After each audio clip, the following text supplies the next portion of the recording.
can I just start off by asking you whether there's any fresh injury concerns from Wednesday night, and if you've got any more of an idea when Lamptey and Welbeck in particular might be back? No, nothing from the game. So no fresh things from the game. Both are making good progress. Danny's getting close. Hopefully next week, either training with the group or being available. We think we'll just see how he goes in the final stages really of his rehab, and then Tariq's probably still 2 or 3 weeks away. I would guess. So that's obviously disappointing for us. I'm sure you can't wait to see the back of the transfer window. Between now and 11 p.m. on Monday night, are you expecting any business? Do you have any imminent announcements? I'm not expecting anything, no. I've just been focusing on the games. We've got a lot of busy times at the moment in terms of games to prepare and squads to look at in terms of what's the right thing for us. So I've just been focusing on that. Of course, while the window's open, anything's possible, but nothing to add, unfortunately, for you. The club released some slightly concerning, I suppose, financial news earlier in the week. Now, I know that's not in your realms and not your problem, but Brighton fans will worry that maybe the likes of Tariq Lamptey or Yves Bissouma might have to be sold to make up for that loss. Can you give them any reassurances that that's not the case, or have you sought those reassurances yourself?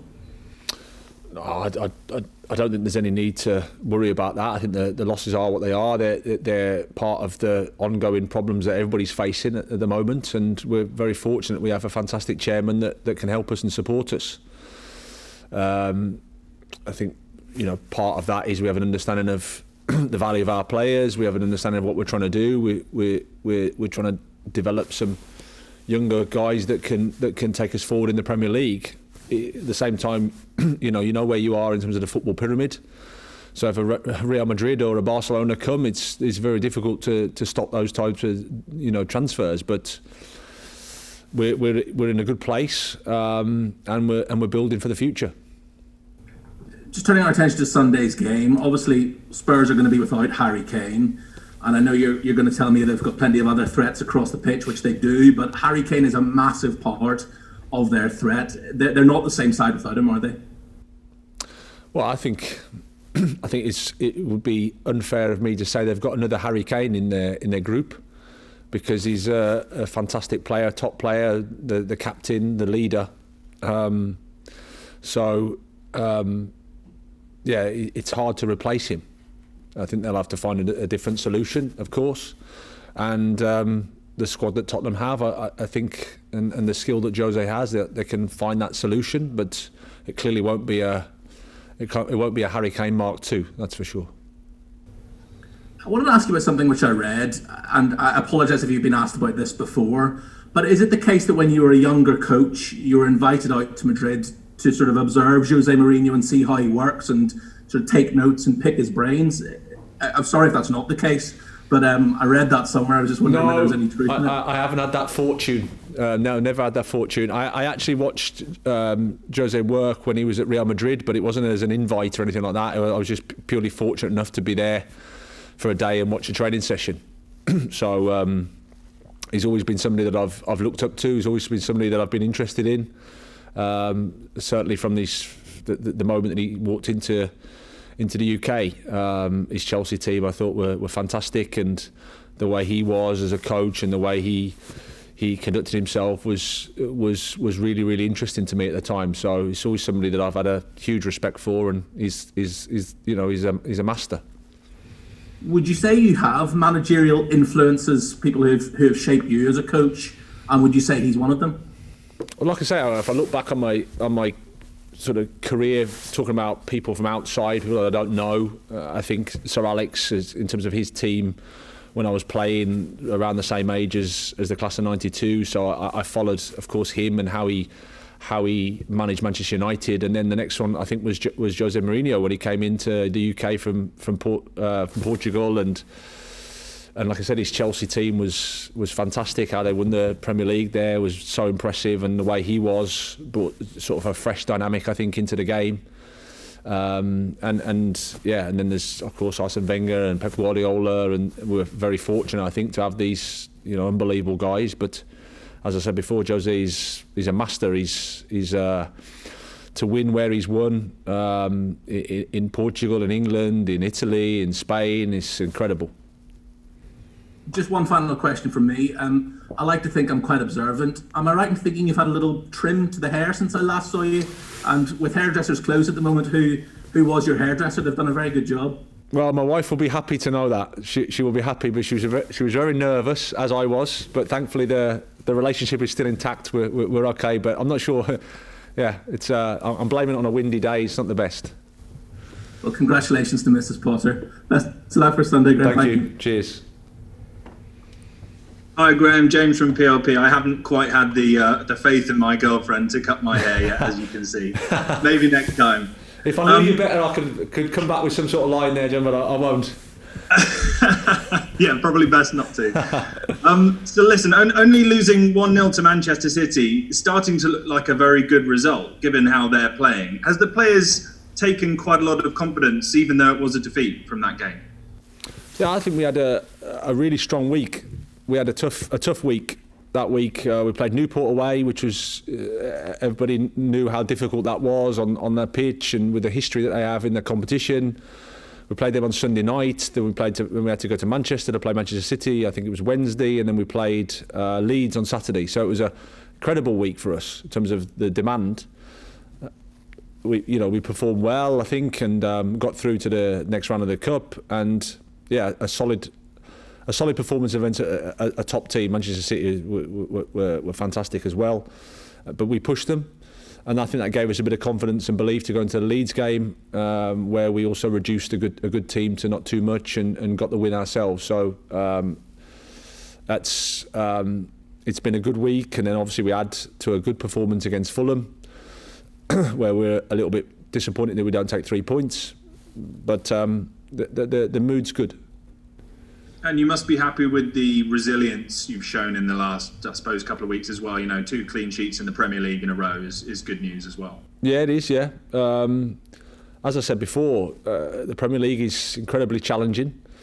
I think I was, over here in Liverpool had gone something like 7 hours without scoring, and that's Liverpool. So you can see how tough it is.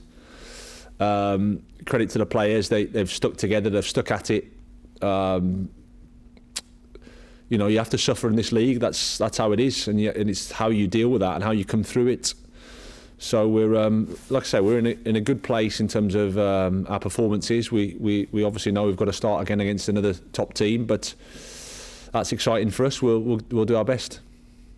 Obviously, being in the midst of a difficult home run, can you take inspiration though from that 3-0 win against Spurs last season? Is that how you're going to present it to the players at least?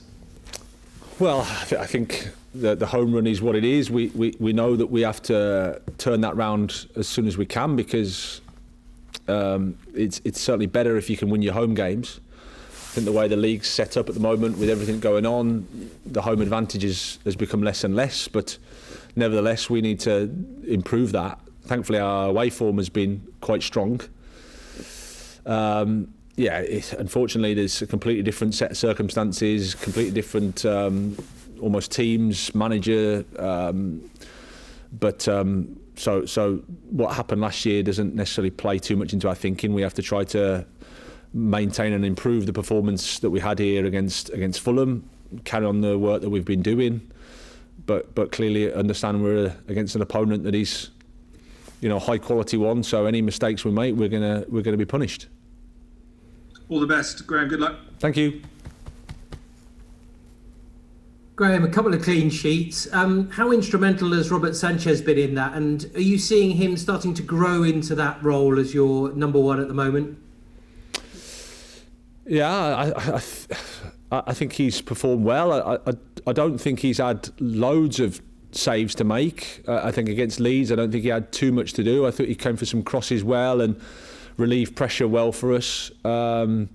Against Fulham, I think he did fine in the game. He's just at the start of his career, Johnny. That's where he's at. I think he'll get better and better, but I think you can see his qualities, you can see his attributes, what he can bring, and I also know there's more to come from him. So that's exciting for us.